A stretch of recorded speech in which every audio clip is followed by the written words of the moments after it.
All right, we will formally start now. I see there are still a few people getting refreshments and a drink. I am Stuart Jordan, the current president of the Institute for Science and Human Values, and I wish to welcome all of you for your attendance tonight and your participation in this meeting. I think you're going to find that it will be absolutely fascinating. We have two fine speakers tonight, and tomorrow 4 very interesting sessions.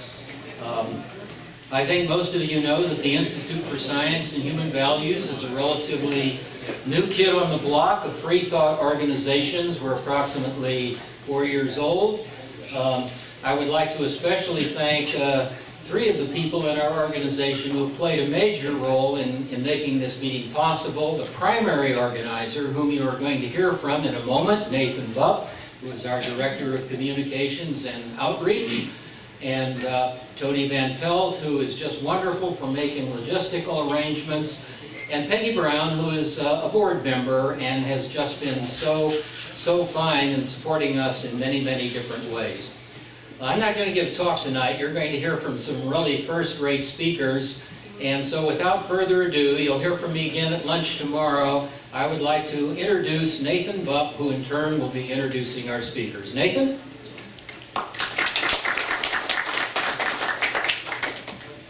Thank you very much, Stuart. Good evening, everyone. I want to echo Stu in giving everyone a warm welcome to this, the first part of our 2-day symposium here at Columbia University. And I want to take just a few moments to offer up a few introductory remarks before I introduce our keynote speaker for tonight, our first speaker, who will be giving the keynote for tonight, followed a little later by Linda Lascola. I'm very excited to have both speakers here tonight. First, I thought I would surprise everyone by reading a little light lyric verse that I think captures in a dramatic way the essential core of our message as humanists and scientific rationalists. This little ditty is called Evolution, and it was written by an American lyricist named Brock Walsh. We can travel through the planets, drive a mile through solid granite, thrive in all extremes of weather, but we cannot live together. We have pondered our existence, tracked the comets in the distance, but were overcome with blindness by an act of human kindness. We have ventured where none have gone before us, but in matters fundamental, we are patterned on an old design. Welcome back, Tyrannosaurus. Evolution is a state of mind.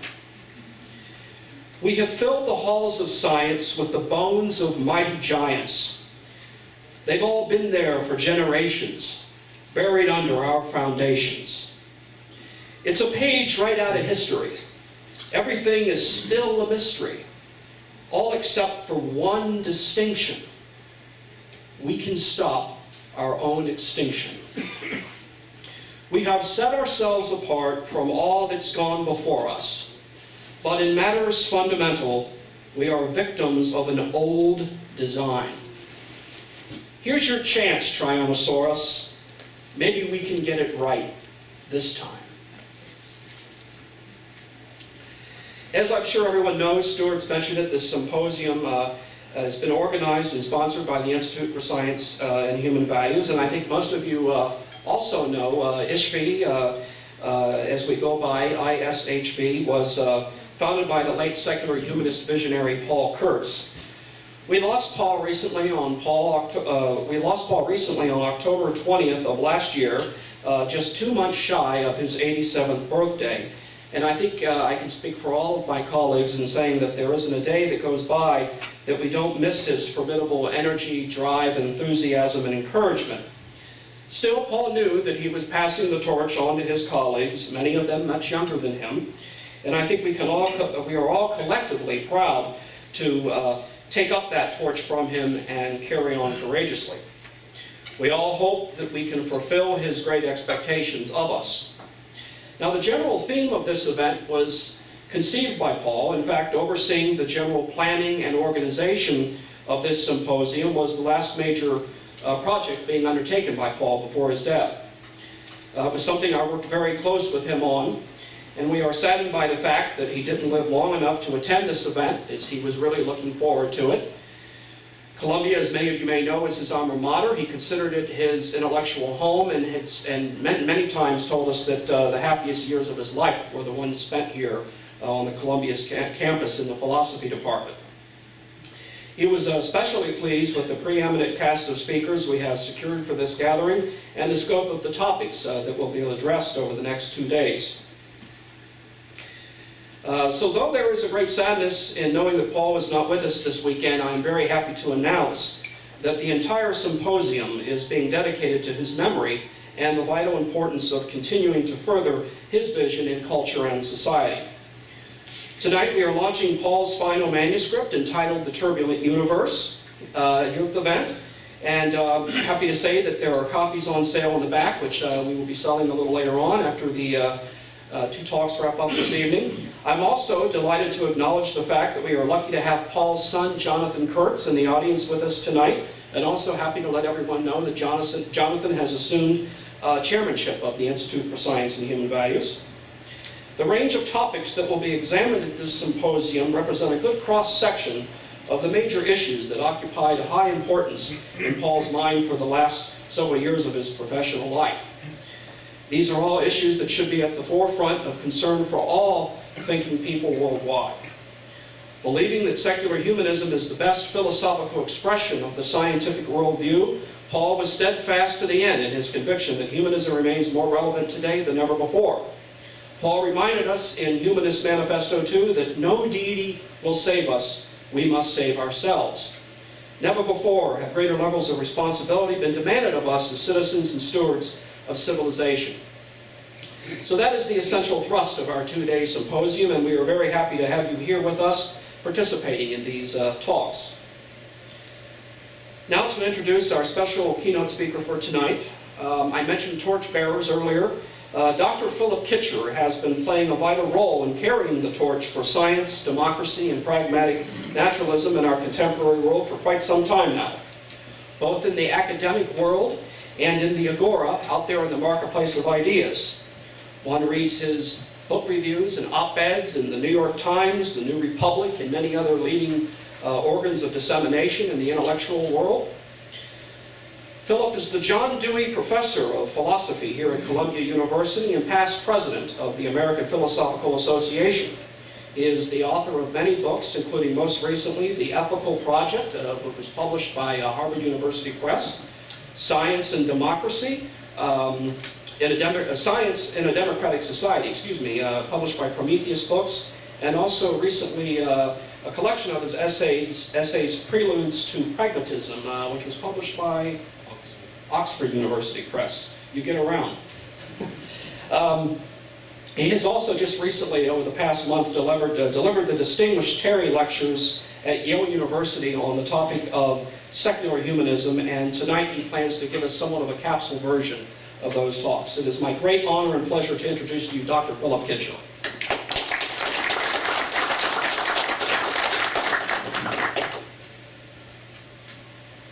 Thank you very much, Nathan. I want to begin by saying what a privilege it is to be here and to talk to you at a session that was organized and thought through by Paul Kurtz. Paul really was, as Nathan said, an extraordinary man, a man who designed the Secular Humanist organization not once but twice. And he carried through all throughout my entire professional career, he carried through the Deweyan pragmatic strain of secular humanism, bringing it to a general audience, keeping it alive in the United States, and that seems to me a very important thing indeed to have done. And so I'm really delighted that I can come here at this session, organized by him, looked forward to by him, and unfortunately not attended by him. So what I want to talk about this evening is actually values. one of the great challenges that's always given, it seems to me, to humanists is how do you make sense of values? How do you give meaning to your life? How do you just avoid some kind of relativism or subjectivism about values? I mean, Dostoevsky's great character Ivan Karamazov asserts boldly, if God is dead, everything is permitted. And that's a common attitude among non-humanists. Now, I want to start taking up that challenge by thinking about how religious people feel about this, because the religious solution to the problem of values, they're grounded in the divine will, has been in trouble for about 2,000 years or more, ever since Plato wrote a wonderful dialogue called the Euthyphro. In that dialogue, Euthyphro, one of Socrates' many victims as he wanders around showing people that they don't know as much as they think, is about to put his father on trial. And Socrates says to him, Euthyphro, you must feel very sure of yourself prosecuting your father. And Euthyphro says, yes, I know I'm doing what's right. And Socrates says, well, how do you know that you're doing what's right? And the answer to this is Euthyphro's conception of doing the right thing as being grounded in the will of the gods. And then Socrates lets him have it. He says, all right, well, tell me, Euthyphro, is what is right and good and just and pious good because the gods will it, or is it that the gods will it because it's already antecedently good and pious? And this puts poor Euthyphro in a terrible dilemma, because either he has to admit that there's something out there that's a source of value prior to the divine will, to which the divine will responds, or that God's will, purely arbitrary will, makes up values. And that's a dilemma that people have struggled with, thoughtful people have struggled with in religious ethics ever since Plato wrote. And they don't have a solution to it. So why then does religion still seem the inevitable context and foundation of values? Well, the answer is, I think, because the secular substitutes for giving a theory of value turn out to be not very convincing. And so let me try to be very precise about what the problems are. We talk about things being valuable and worthwhile and right and wrong and good and bad, and something seems to make right actions right, wrong actions wrong, worthwhile things worthwhile. So we need an answer to the question, well, what is it that's the source of rightness and wrongness, goodness and badness, value and non-value?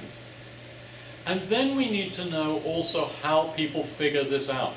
Because it's useless having an account of what's valuable and what makes things valuable unless you can somehow explain how human beings can figure out what it is.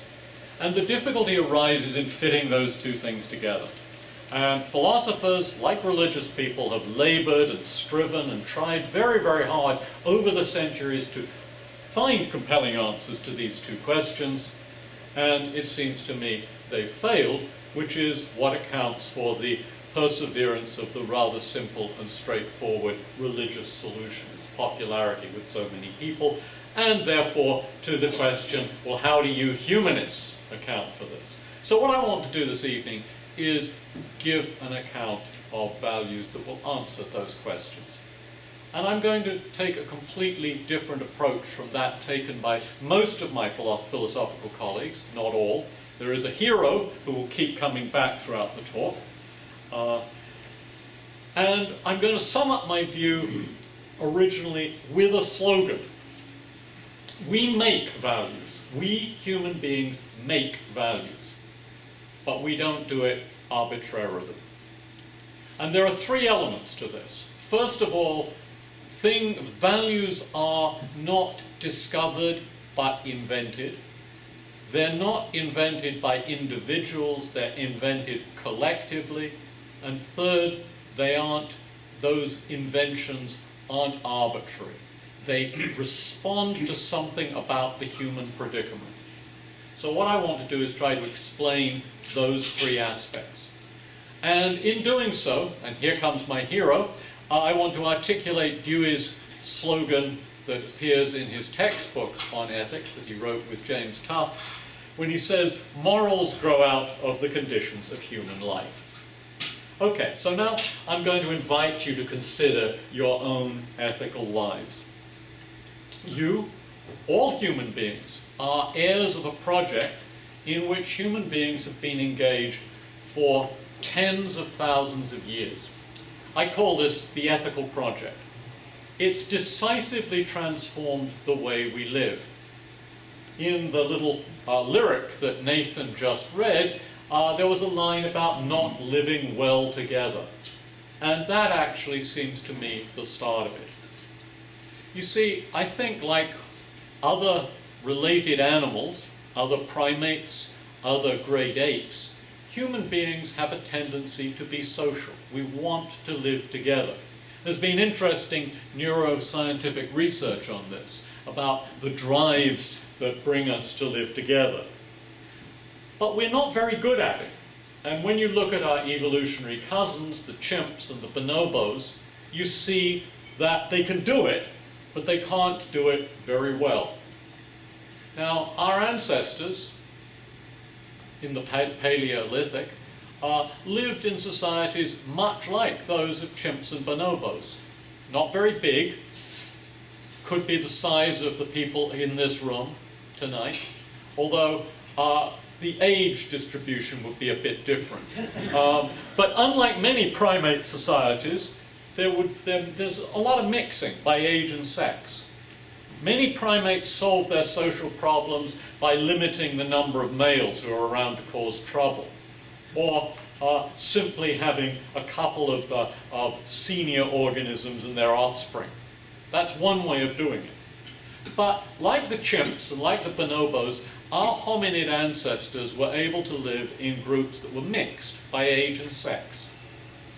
And we were probably just like them in getting into trouble with one another all the time, having a tense and fragile social life. Any of you who have ever been to one of these wonderful environments where you can see chimps or bonobos interacting with one another in the wild, you'll see how tensions break out. The organisms, they sit down and groom one another, hours and hours in a day, 3 hours on a good day, 6 hours on a bad day. And we would be like that too if we hadn't invented some technique for learning to live together better. And we have. And that technique is what we call ethics or morality. Now, we, like chimpanzees, have got tendencies to respond to one another. We can identify the wishes and the intentions of other human beings, just as chimps can identify the wishes of some of their fellows. And we can respond to them. Sometimes we cooperate. We do things that help one of our fellows reach his or her goal. But that doesn't actually happen in the wild among chimpanzees that often. They do it a bit, but they often think out on the organisms, the animals around them. They have limited responsiveness. Now, we also have something else, and this is also partially shared by chimpanzees, and it's found in small children. We have the ability to structure our lives by limiting our desires on particular occasions. So, chimpanzees, that Frans de Waal, the great primatologist, has done some lovely work on in recording this. Chimpanzees will take turns when they need to go to a water source and get water. They will do it in an orderly way. Chimps and little kids will sometimes structure certain kinds of interactions with partners so that there's a kind of rule that governs behavior by which the organisms or the animals seem to be abiding. Now, these are the basic building blocks out of which ethical behavior gets built. How does it get built? Well, it gets built through the ability of human beings or hominids or our ancestors in the way distant past to start to recognize some of the kinds of actions that were getting them into trouble and to refrain from those. To increase our natural but rather limited responsiveness by taking into account the attitudes of the members of our society. And once human beings had language, that developed into the kind of thing that we see among hunter-gatherers today. People sit down together and they figure out how their lives together are going to be run. They sit down in what David Hume called the cool hour, and they work out the structures, the patterns of their shared lives. And they do that on terms of relative equality, at least among the adult members. Now, once that's started, once that gets underway, and you've got a structure in the society that says, okay, we all agree that when resources are limited, we're going to share. We all agree that we don't want to initiate violence against members of our group. Sorts of very primitive, very simple rules that probably got our ethics started.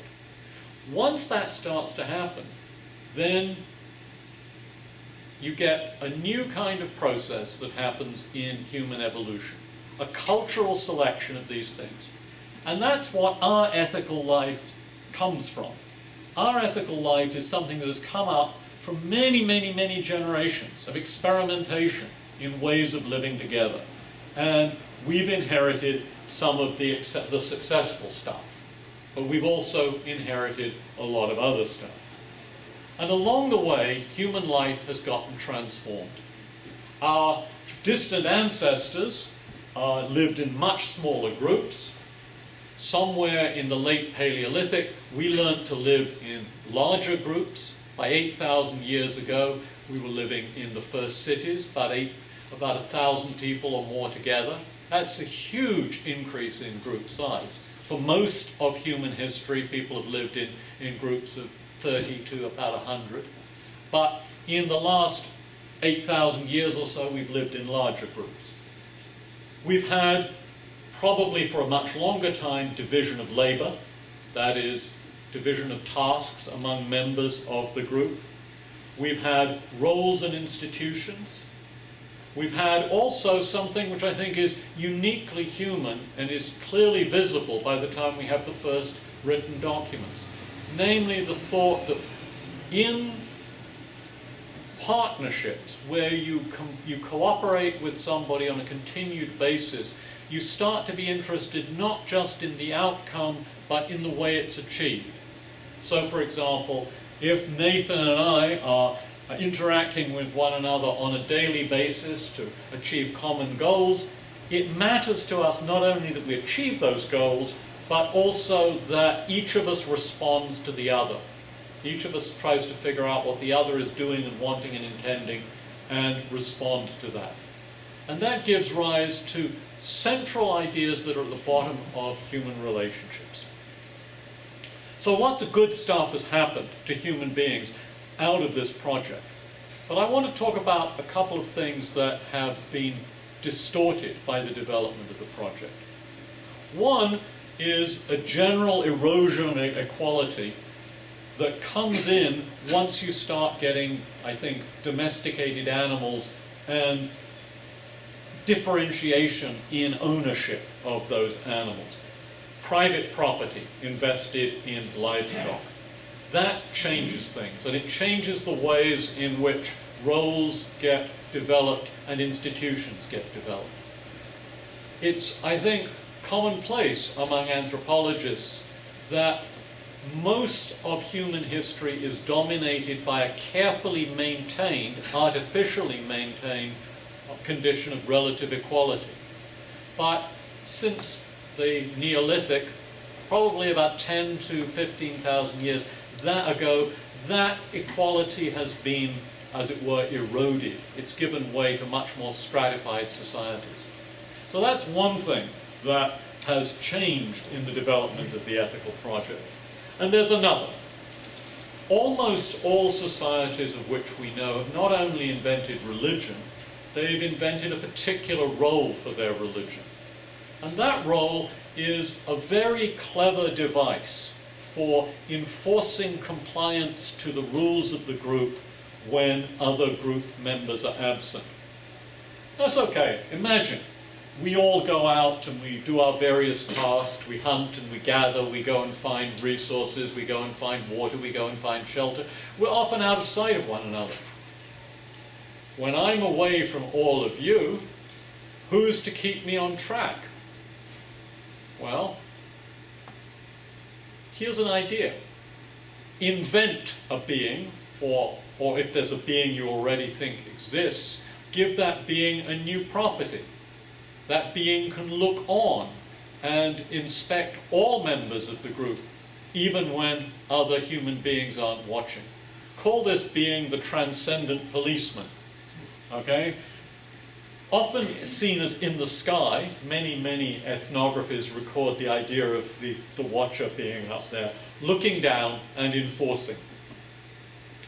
Now that's actually a very good idea from the point of view of getting compliance to the group's rules, but it's a very bad idea from another perspective, because once that idea is in place, when we have our discussions at the end of the day about how we should live together, one of us may claim successfully to know what the transcendent policeman really wants. Perhaps that he doesn't want women doing certain kinds of jobs, or perhaps that he doesn't want 2 women or 2 men going off together for a bit of sexual exploration. And that gets inscribed in the code of the group, on the authority of a particular individual. I said at the beginning that I wanted this to be an account of values that made the invention of values a collective affair. But once you have the idea of the transcendent policeman, a new thought comes in, the thought of potential ethical authorities. And we are heirs to that. Religions do it, but so too do secular institutions. There are professional ethicists, people who tell other people what's valuable and what isn't. Philosophers often claim this role. I'm not going to claim it. I want to insist from the beginning that it's a collective business. All right, so I've told you a story, and I think this story is very likely true about where our ethical life comes from, and I've told you a little bit about how I think it's developed. Now, is it just a series of experiments, and different groups satisfy themselves in different ways, and whatever each group decides is right, at least for that group? I don't think so. There are moments in history where it seems that human beings make genuine ethical progress. They give up, say, on slavery, or they accept the idea that women should have a broader role in society, or a revolution we're living through. I think all the people in this room have witnessed this revolution, changing attitudes towards same-sex love. It's a very dramatic change in my lifetime. And here's another example, one that you may not be familiar with. In the earliest law codes we have, the law we think of as the lex talionis is formulated in a very different way from the way we know it. If somebody murders the son or the daughter of another individual, what should happen? You don't take the life of the murderer, you take the life of the son or the daughter of the murderer, right? It's literal compensation. Now, that occurs about 4,000 years ago as part of the ethical life of Mesopotamian groups. 1,000 years later, it's gone, it's been replaced with the old idea of an eye for an eye, a tooth for a tooth, a life for a life. You take the murderer's life. That may not be the last word on the subject, but it's surely an improvement on, killing some poor innocent kid because her father happens to have murdered somebody else's daughter. Now, it's very hard, I think, confronted with these examples, not to think that there are progressive changes in our ethical life. And I want to suggest that we can make sense of ethical progress. Go back to my original thought. Ethics was what got us out of this awful chimpanzee bind where we live in small societies with lots of tension. think of the root cause of trouble in those societies as limited human responsiveness, and ethics as a way of artificially extending our responsiveness to others. So ethics is a kind of social technology that responds to a deep and fundamental human problem. The problem that when we live together, we need to be more responsive to one another than we have evolved to be. So progress consists in solving problems. It's not progress towards some fixed ethical order. It's progress from. You make progress by overcoming the problems that arise in your society as a result of this failure to respond to others.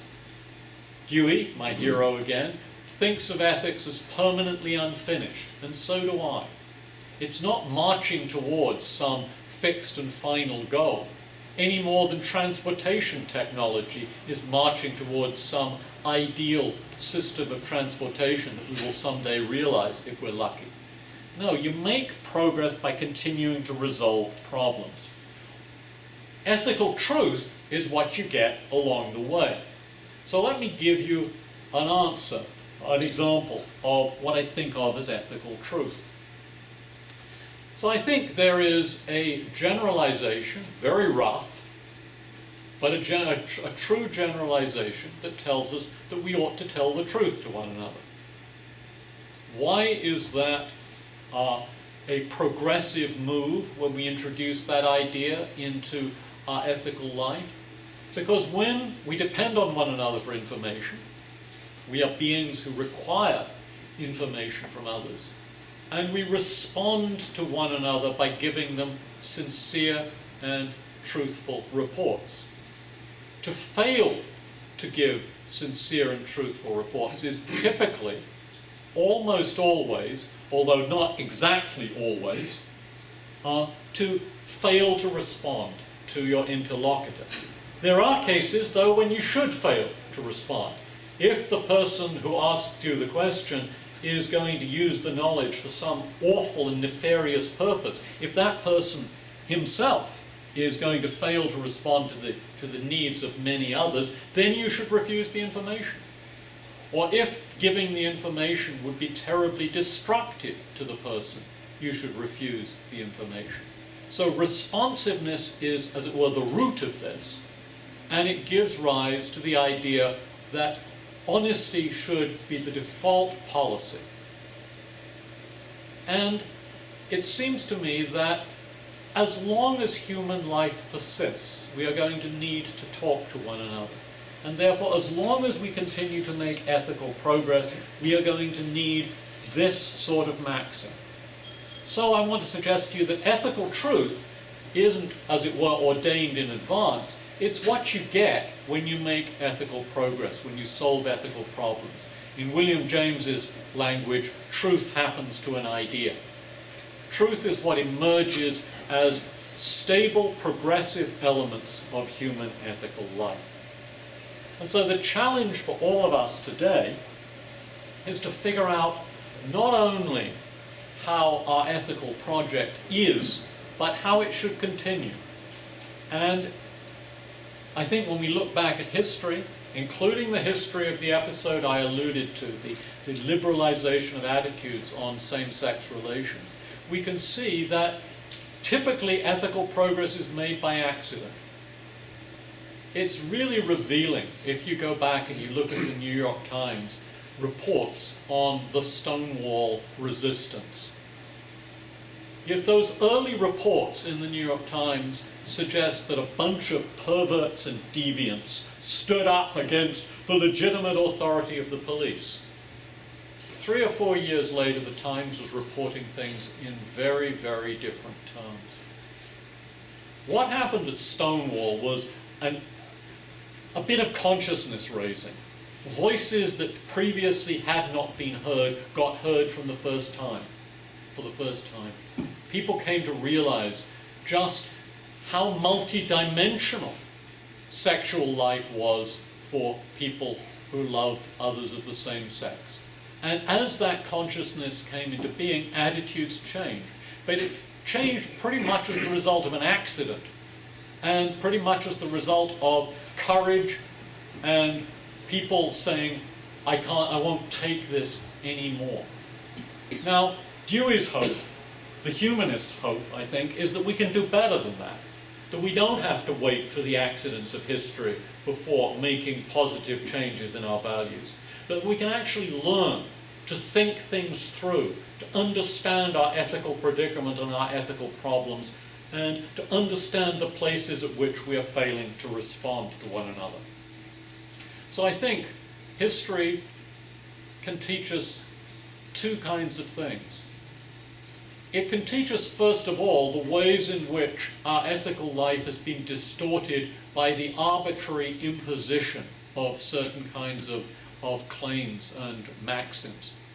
So I said earlier, right, once you've got the transcendent policeman in place, it seems as though people can then start claiming access to the policeman's will, and then they can write their own prejudices into the rule book.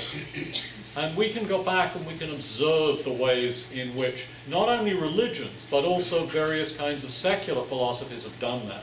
And we can try to correct for those failures of responsiveness to others. But I think we can do something even more ambitious than that. I think if we think about the story that I've told of a society beginning to come together and figuring out how the needs of all of its members should be responded to, that can serve as a guideline for our own ethical thinking in a world where our societies are not 30 to 100 people, but often, with respect to many kinds of problems, the whole human species and our descendants. So when, for example, we think about environmental problems, and in particular the challenge of global warming, we have to think about this in pan-human terms. We have to think about across our species, and we have to think about providing for the needs of all. Now, in this discussion, and I want to emphasize this again, none of us individuals has a privileged role. This is a collective enterprise in which we stand together. And so our ethical discussion shouldn't be a matter of a priest or a rabbi or some secular teacher or some ethical expert prescribing from on high. It should be something more like what, interestingly, I think goes on in parts of medical practice. Boards come together with representatives of various points of view. And the more the better, not the more the merrier, but the more the better. So an ideal ethical conversation would be one in which a large variety of human perspectives were represented, in which factual errors were eliminated. And that would mean the elimination of the idea that any kind of religious or secular text was the last word on ethical matters. And finally, that like the discussants in the cool hour, those who engage in this conversation must be mutually engaged, must be trying to respond to all others and trying to find a solution, perhaps not that all rank first, but a solution that all can live with. That is something I think we can learn from genealogy, learn from history. So let me say a little bit more about what I have in mind. As we look back into the past, our ethical past, we can learn things about how to go on. And we learn about them in much the ways that we sometimes learn mundane things in our ethical life with other people. I'm sure you've all had the sort of experience I'm about to describe. And it's a humbling one, but it's a very important one. You've been talking in a particular way, possibly your entire life, but this is a habit that you have, and one day you're talking in front of some people or with some people, and afterwards somebody takes you aside and says, look, what you're saying is deeply offensive to me. It presupposes a way of judging me and judging people like me that completely fails to understand the details of my life. You have been utterly insensitive to what I feel and what I need. Please don't say those sorts of things again. And you talk with them and you listen, and you come away changed and sobered. You very much regret what you've done, and you regret your past habits, and you try to change them. Okay, here's another example, very famous example from from history. I'm sure many of you have read Dickens's great novel, Bleak House. That novel had an enormous impact in certain sort of social discussions in Victorian England. And it had that impact not simply because it described the plight of living in urban London, living in places like Tom All Alone's, the slum in which the crossing sweeper Joe lives and dies. People knew that London was a mucky place and that there were poor people who were on the edge of things.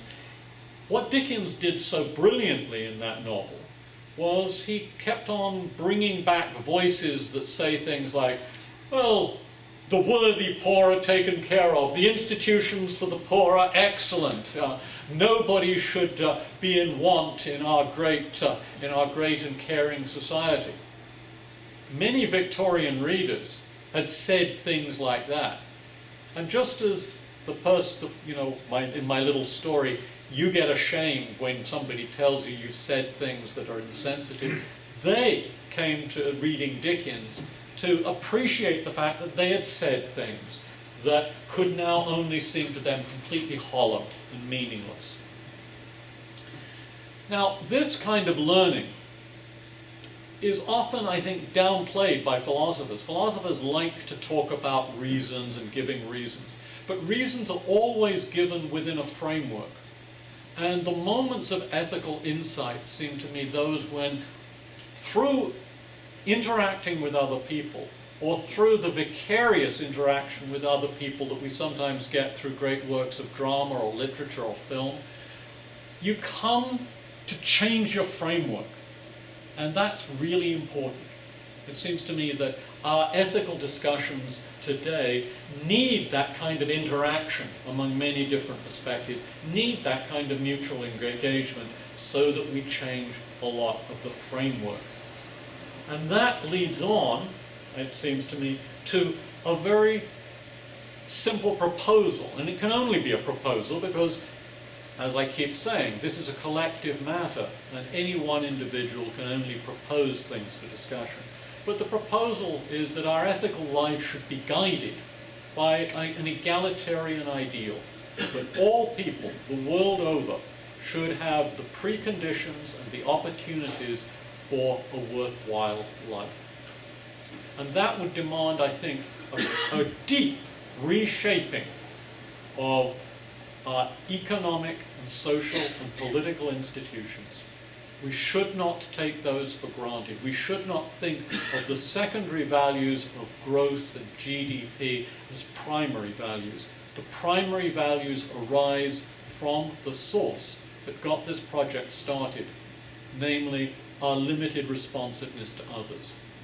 I think an egalitarian ideal might grow out of that, and that ideal should be at the foundation of a truly political economy. Now, I want at this point to step back and conclude by looking at something else. I've just alluded to the idea of a worthwhile life. And so far I've really been talking about ethical life in terms of actions and structures and kinds of things that we should set up for dealing with one another. But there are other kinds of values, and they've crept into my conversation, and I need to address them. One of them, very important one, is the idea of a way of being that is genuinely worthwhile, a worthwhile life. Now, the question of how to live, what is a worthwhile life, is the oldest question of philosophy. It's the question that drew the rich young men of the ancient world to the various schools so they could learn from the various teachers, the sophists primary among them. Now, for about 1,500 years, that question lapsed in the Christian West because it seemed to have been answered. The worthwhile life is the life devoted to God that prepares you for the life hereafter. But about 200 years ago, with the Enlightenment, the question came back again. And when it came back, it was reintroduced in a new way. It was reintroduced first in a more egalitarian way, that the good life was not just for the privileged few, but possibly also for the many. And in the context of an ideal of autonomy, that a worthwhile life is one that the individual makes for himself or herself. This is a deep thought that's in Kant, that's in Humboldt, and is in John Stuart Mill. It's a very important one, I think. So Mill thinks that the deepest form of freedom is the freedom to figure out who we want to be, what's important to us, and to pursue it. He's right about that, I think. And I think he's also right to add the idea that in making up our ideal for our own life and in pursuing it, we mustn't impinge upon the like freedom of other people. But I think that's too weak. I want to suggest that the idea of responsiveness to others that lies at the heart of the ethical project also lies at the heart of the idea of the valuable life. The valuable life is the one that makes a difference to others. Lives that matter are those that touch the lives of others. And there are many ways of doing this, large and small. It's easy to think that the only lives that really are significant are the very great ones of the great writers or the great scientists or the great statesmen. But I don't want to go in for that sort of elitism. I want to recognize that there are many, many, many different ways in which people's lives intersect with those of others and make a difference to those of others. Now, at this point, I want to close by facing up to what I think is a deep challenge that comes sometimes from religious people. And it usually begins by thinking that life is deprived of its significance by our death. Death seems to pose a problem for people who don't have faith. At least that's the way people with faith often think. And that problem comes in two forms. The problem of our own death, our own cessation, and the deaths of others. Now, I don't actually think that religious perspectives solve these problems particularly well. I think there's less to the religious rhetoric than meets the eye or ear, but I'm not going to go into that now. I want to suggest that actually we ought to be able to come to terms with the fact that we are all going to die, and that the really difficult problem is the problem of premature death. A death that comes and interferes with a life's fulfilling the pattern that it has set for itself. Either because it hasn't had long enough to figure out what it wants to be, or because it's figured out what it wants to be and is cut short too soon. The happy life, the worthwhile life, is the one that develops a theme, a pattern that's worth having, that pursues that project, whatever it is, or those projects, whatever they are, and that is relatively successful in fulfilling them. The really poignant fear, I think, is expressed by people like Keats in a famous sonnet when he writes, "When I have fears that I may cease to be, before my pen has gleamed my teeming brain, before high-piled books in charactery hold like rich garners the full ripened grain." So what worries Keats? Of course, it's a very poignant worry. We know he's going to die very young, is that his poetry will not emerge from his teeming brain, that he will not have the chance to express himself. Well, he could have written so much more, of course, but he wrote enough. And looking back on his life, those of us who love his poetry can say, it was a good life, it was a worthwhile life, it was sadly short, but Keats's fear was in the end unfounded. He did enough. It would have been great if he'd lived to 80 and had gone on writing the way he wrote when he was 20, but still, that is not a life that's a failure. Now, religious people tend to think that there's this deep and difficult problem about finitude.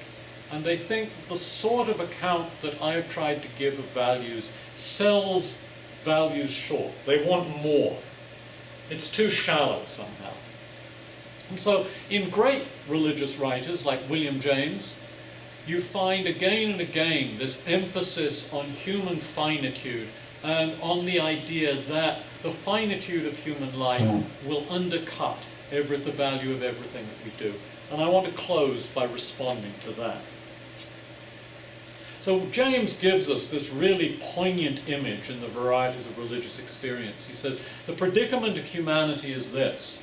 It's like people living in a narrow fjord which is iced over with high cliffs over which they can't escape.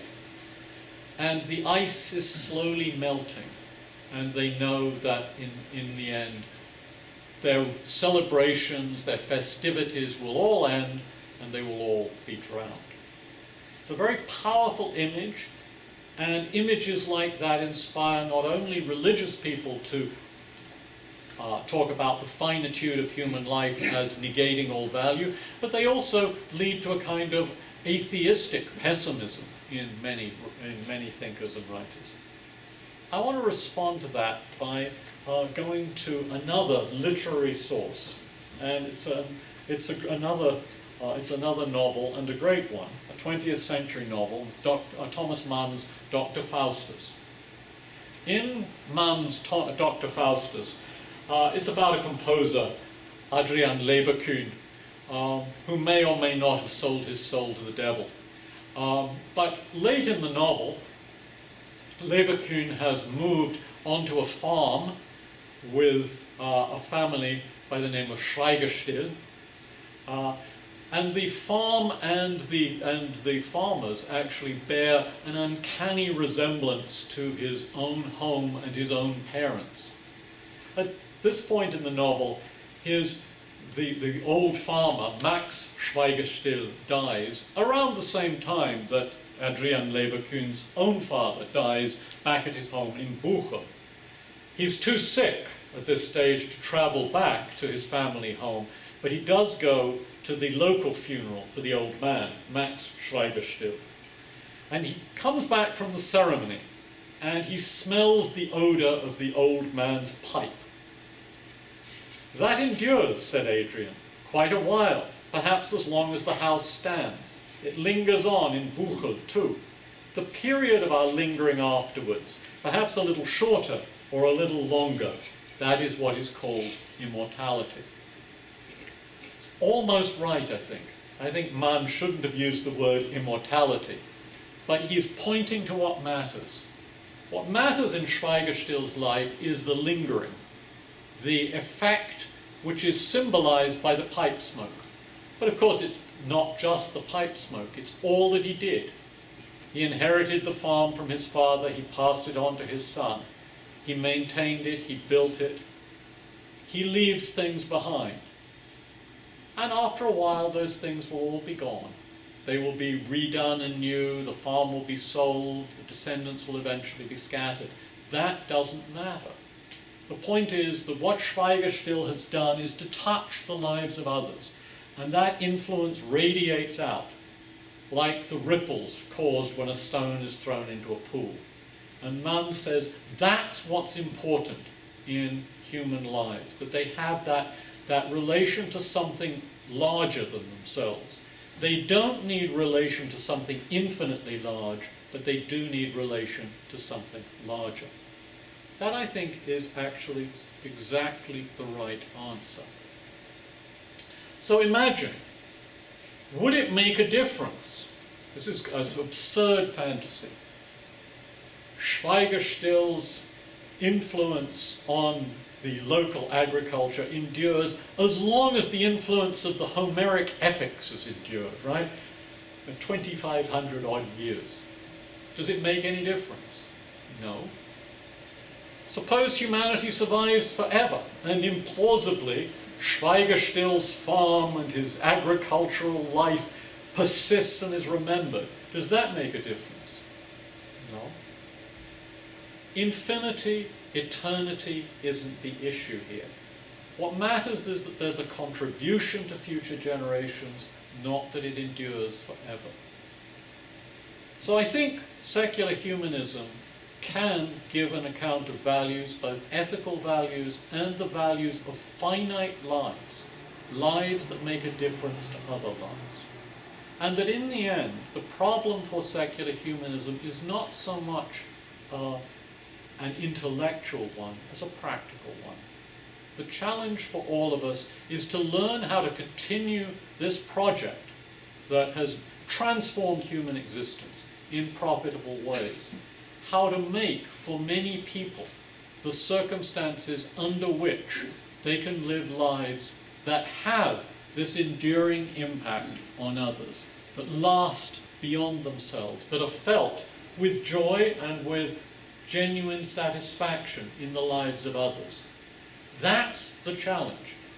And it's a very hard challenge in the contemporary world, and it requires a lot of deep rethinking, and that rethinking must, I think, go to the heart of the problem of our limited responsiveness to others. So I'll conclude by saying what I like to say about our ethical life. We can live together with one another, but we can't live together with one another easily. And the task for humanism is continually to try to find ways of making it easier and better, to make values, as Dewey would put it, more stable, more widespread, and more secure. Thank you very much.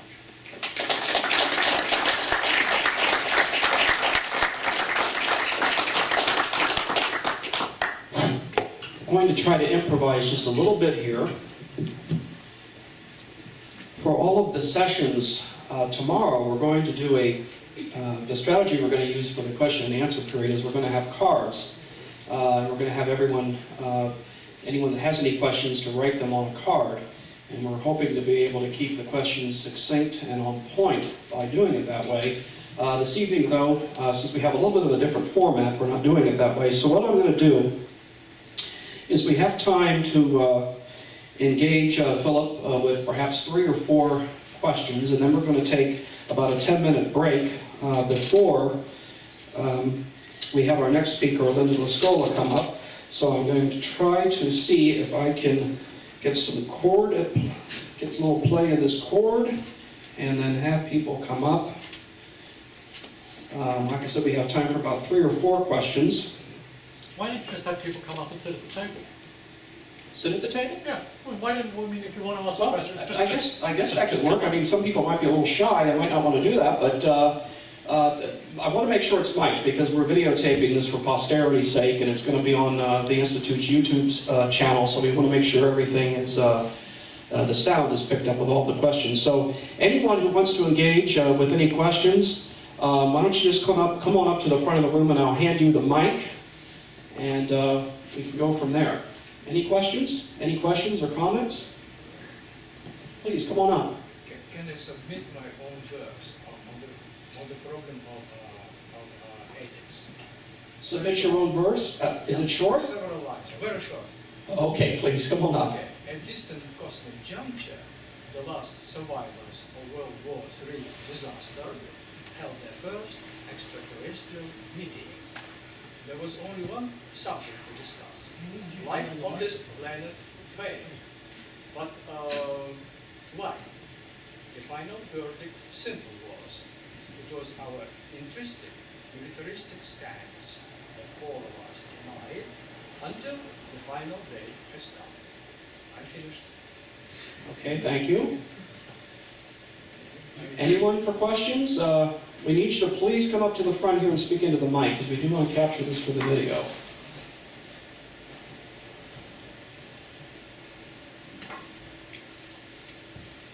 Thank you for the insights. Ra Kuduro, you mentioned briefly climate change, and I wondered if you could elaborate on that and see how you envision the human evolution toward solving or addressing that issue.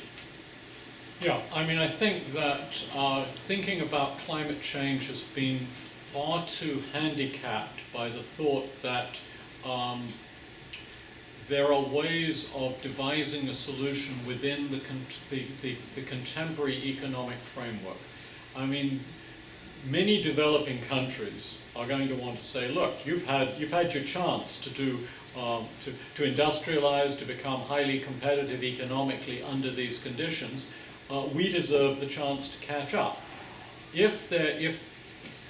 I mean, that seems to me a perfectly just complaint. And if we abide by the contemporary situation of sort of economic pan-global competition without thought for issues about redistribution, then how on earth do we devise a scheme for limiting carbon emissions that will be fair to many of the world's peoples who haven't had the opportunity to do what the great polluters have already done, and it will put them in a position that they can be satisfied that they will be reasonably competitive in a future economic world.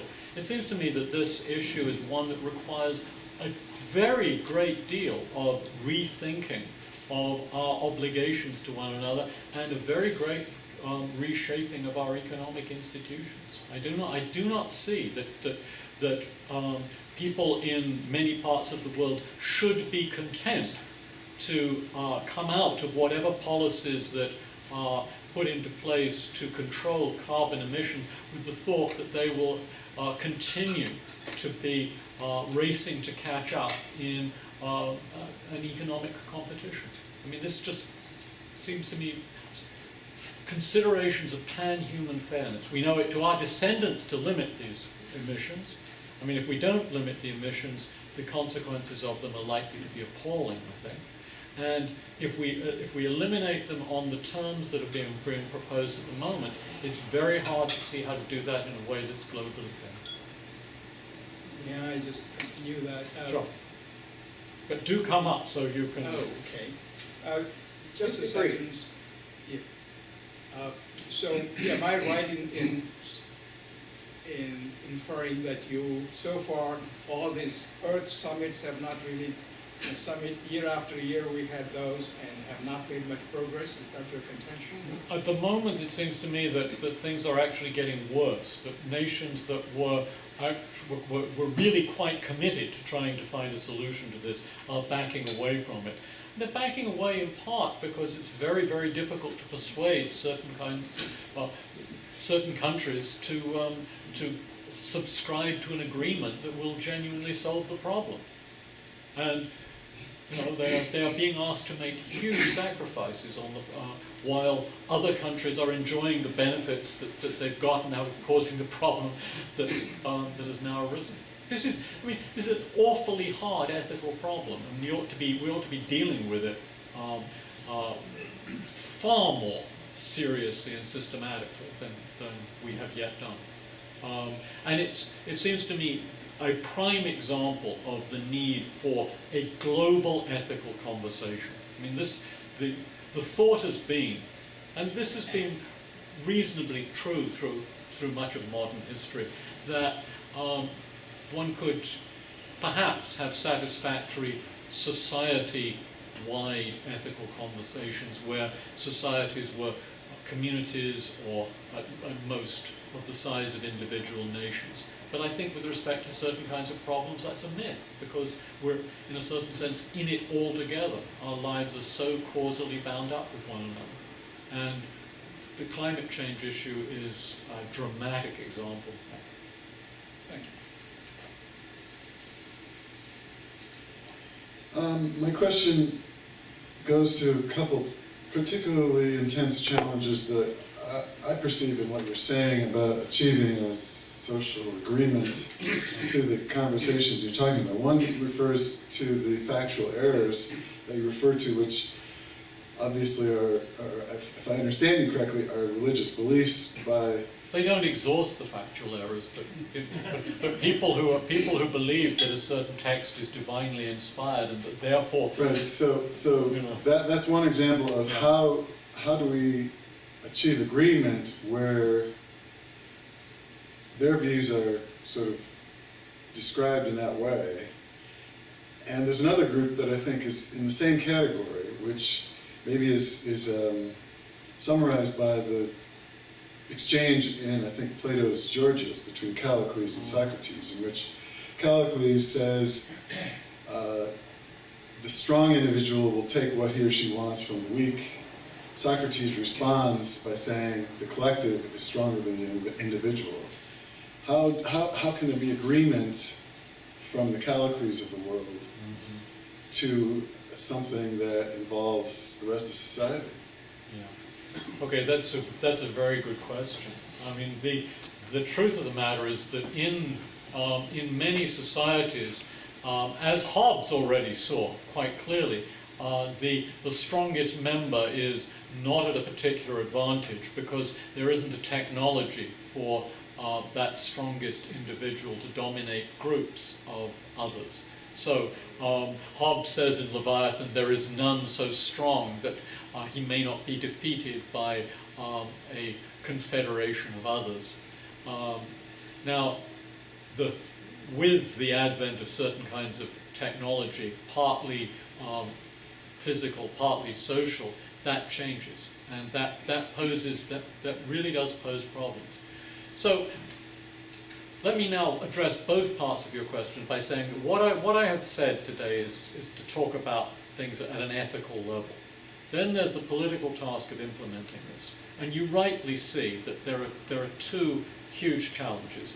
One is the actual existence of voices in any conversation that humans are ever likely to have that will insist on certain points of view, right?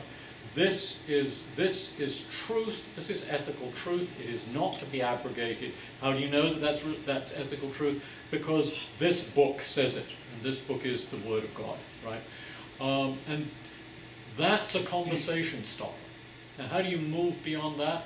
Well, you do the sorts of things that seems to me humanists, and not just humanists of my relatively mild stripe, but the more aggressive ones too. Do. You try to get out there and you try to show that this is actually a mistake. You try to undermine those beliefs. Or, if you can't undermine them, you try to convince those who hold them that these private beliefs have no place in a general conversation. That you cannot reach the agreement that we so urgently need if you insist that a view that isn't generally shared should have some absolute veto power. How to do that politically seems to me something on which we should all put our heads together. And similarly with respect to the strong. I mean, I think one thing that the approach I'm suggesting would attempt to do is try to move the desires, the intentions, the valuings, the aspirations of people away from the marshalling of power and wealth. To see that as a rather childish form of living, something that human beings can get beyond. If I'm right about the characteristics of the worthwhile life, it's not necessarily that's achieved by dominating others. In fact, that's likely to be counterproductive to living a valuable life. So trying to spread that kind of conviction, but of course it's incredibly hard.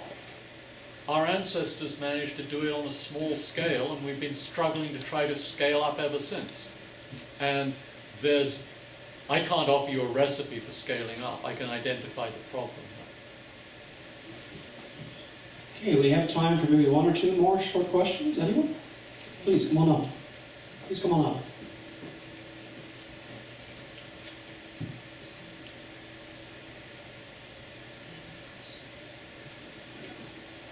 Hi, I'm Michael Buckler. Many years ago, Polkhurst was my first philosophy professor.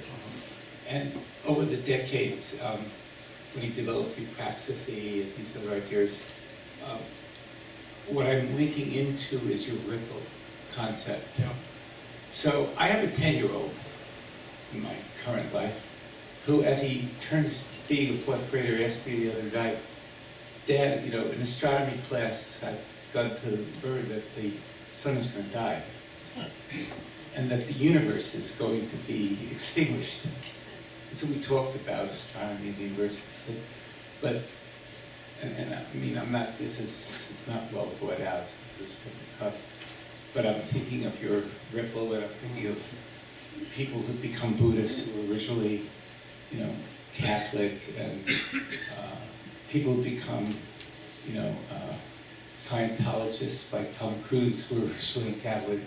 I mean, we have these interesting faith changes, these interesting convictions about belief. But here's my naive young 10-year-old who's an atheist that doesn't believe in God. He says, without much ideology put on him, but then he says, I've discovered that the universe, that our solar system is going to be extinguished. And that, it's going to come to an end. And isn't that sad? I'm demoralized. How does an ethical, cultural, humanist, secular, what's your rippled answer to that that's emotional as well as intellectual and national? Good. That's really a good question. So, I mean, I think the first thing I'd say to him is, look, there's a long way between your life and the end of the solar system. There's quite a large temporal gap there. Take some delight in that. You'll have some effect. It won't go on beyond the cessation of the solar system. In fact, it's probably going to die out before the solar system goes away.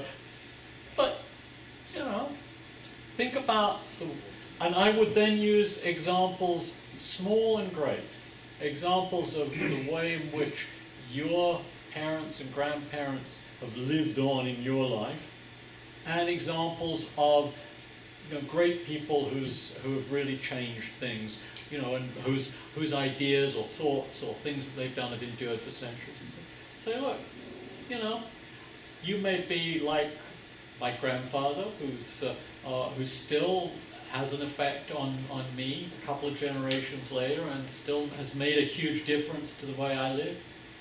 Or maybe you'll be like Keats, or like Shakespeare, or like Hammurabi, or Homer, or maybe bigger. Maybe your ripple will go on and on and on. But don't worry so much about the fact that it's going to go, because you'll have a connection. Okay, so since I'm a philosopher, I'd like to follow up slightly. Sure. And I've left the academy many years ago as a businessman now. And as I listened to you, I just finished reading a book by Susan Neiman. Uh-huh. Okay. And I guess... Which one? Moral Clarity? Moral Clarity. But, and I don't agree with a lot of what she says, but the problem is I'm not agreeing. What I'm hearing is a very heroic... The reason why I mentioned her is because I see I'm not sure I want to say to my son what you said. The reason being, I may be really off here, so I apologize. 3 martinis doesn't mean. The reason being is it seems very elitist. It seems very academic. It seems very heroic. It seems very focused on the people who achieve. And it doesn't seem to be the same. I go back to like a science fiction novel by the Mormon writer who did Ender's Game.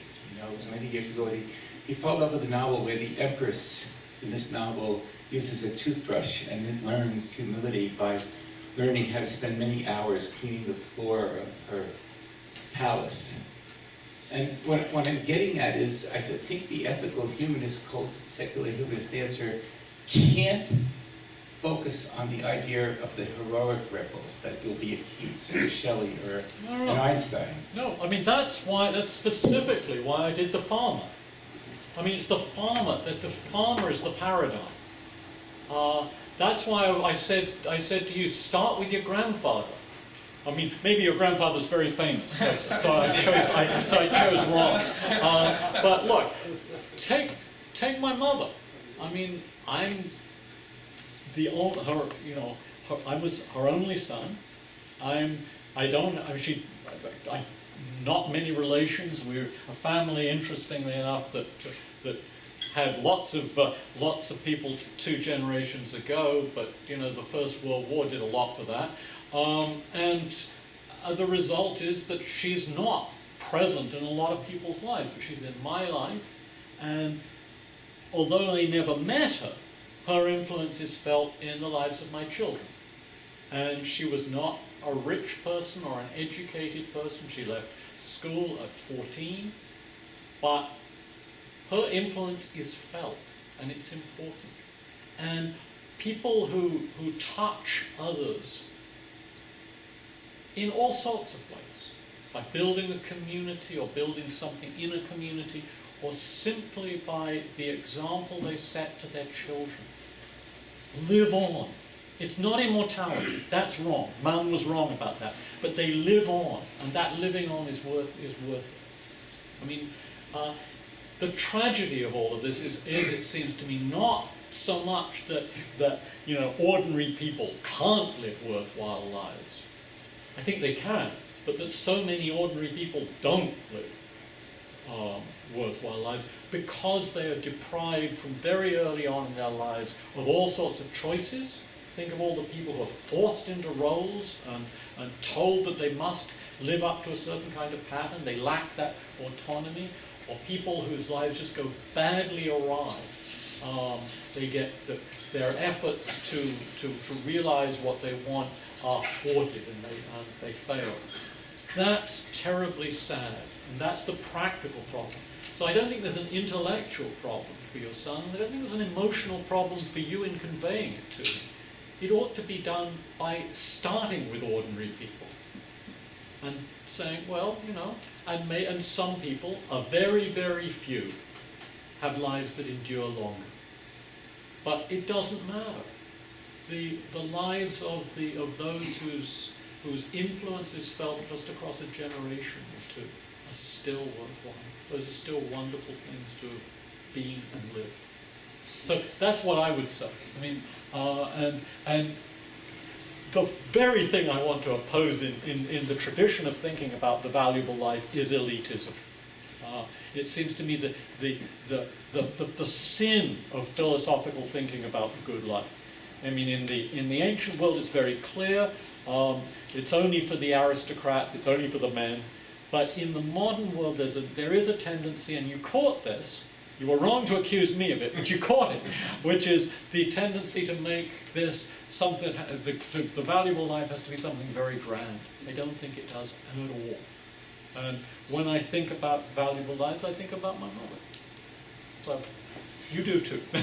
It's interesting because Paul Kurtz used to tell the joke all the time that it was Woody Allen who would lie awake at night because the sun was going to cool down one day and the universe was going to come to an end. That was a great existential dilemma to Woody Allen. But it's interesting that you bring this up. You mentioned that Paul Kurtz was a professor that you had. In Paul's final manuscript, which I mentioned earlier, we're actually selling tonight, is the last book he wrote called The Turbulent Universe. We're launching it here this evening. He actually has a rather long and quite effective meditation on this question in that book, and it's kind of the centerpiece of the book.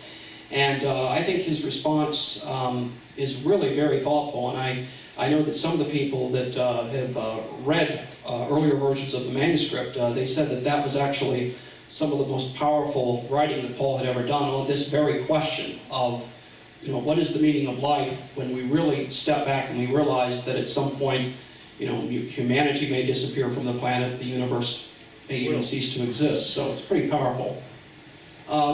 We have time for one more very short question. Was there anyone else that wanted to get a question in? Yes, Larry. Yeah.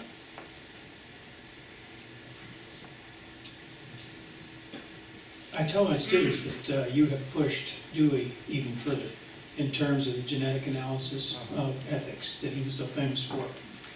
I have a very simple question about this. What kind of pushback do you get from this? Because I know that there have been a lot of critics of genetic analysis of ethics. The criticism I always get is, okay, so we now know this stuff about where we came from. What force should that give to our contemporary ethical demands? And that's why I did my little thing about learning from encounters with others, changing the framework, and learning from sort of the genealogy of the project. And what I try to do in a sort of full-dress philosophical version of this, to push back against the pushback, is to point out that actually changes of frame that occur in other areas of inquiry, for example in the sciences, are equally difficult to characterize in formal terms. And so there's this sort of suspicion of the kind of move that I'm making between as it were, unearthing the history and then making proposals about how to go on, or trying to see how we might intelligently go on. That's supposed to be disanalogous from what goes on, say, in hard sciences or in inquiry. And you know, my training in the history of science here comes to my aid, because I really think that actually it's the same problem everywhere. Thank you, Dr. Kitcher.